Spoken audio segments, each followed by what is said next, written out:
ज्येष्ठ मास के मई जून के कृष्ण पक्ष में आती है।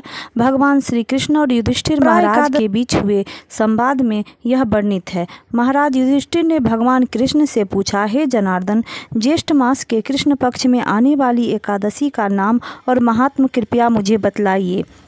भगवान श्री कृष्ण ने उत्तर दिया, हे महाराज युधिष्ठिर, आपने सबके कल्याण के लिए एक बुद्धिमानी भरा प्रश्न पूछा है।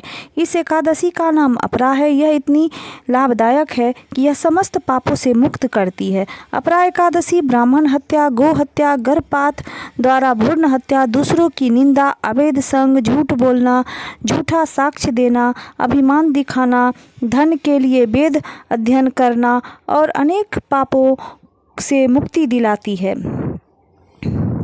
अपरा एकादशी का व्रत करने से मनुष्य मुक्त हो जाता है। समस्त पापों से उसे मुक्ति मिलती है। युद्ध भूमि से भागने वाले क्षत्रिय को अपने कर्तव्य से पतित होने के फल स्वरूप नरक प्राप्त होता है। यदि ऐसा व्यक्ति श्रद्धापूर्वक इस एकादशी व्रत का पालन करता है तो वह भी मुक्ति प्राप्त करता है। जो शिष्य अपने आध्यात्मिक गुरु से ज्ञान प्राप्त करने के पश्चात उसकी निंदा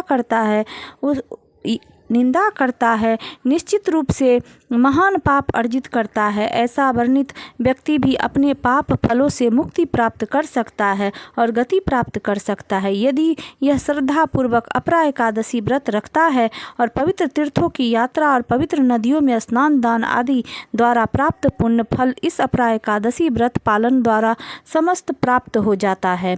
यह पाप फलों के वृक्ष को काटने के लिए एक कुल्हाड़ी के समान और पापों के ईंधन को जलाकर राख करने वाले दावानल के समान है। यह अज्ञान द्वारा उत्पन्न अहंकार को समाप्त करने वाले उज्ज्वल तक सूर्य के समान और पाप कर्म रूपी हिरण के लिए सिंह के समान है। इस अपरा एकादशी के व्रत और नियम से भगवान विष्णु प्रसन्न होते हैं और मनुष्य की परम मंगलकारी वैकुंठ धाम प्राप्त होता है। इस एकादशी के महात्म को सुनने या पढ़ने मात्र से समस्त पापों से मुक्ति मिल जाती है। अगर यह जानकारी आपको अच्छी लगी हो तो वीडियो को लाइक, शेयर और सब्सक्राइब जरूर करें। कमेंट में जय श्री हरि जरूर लिखें। राधे राधे।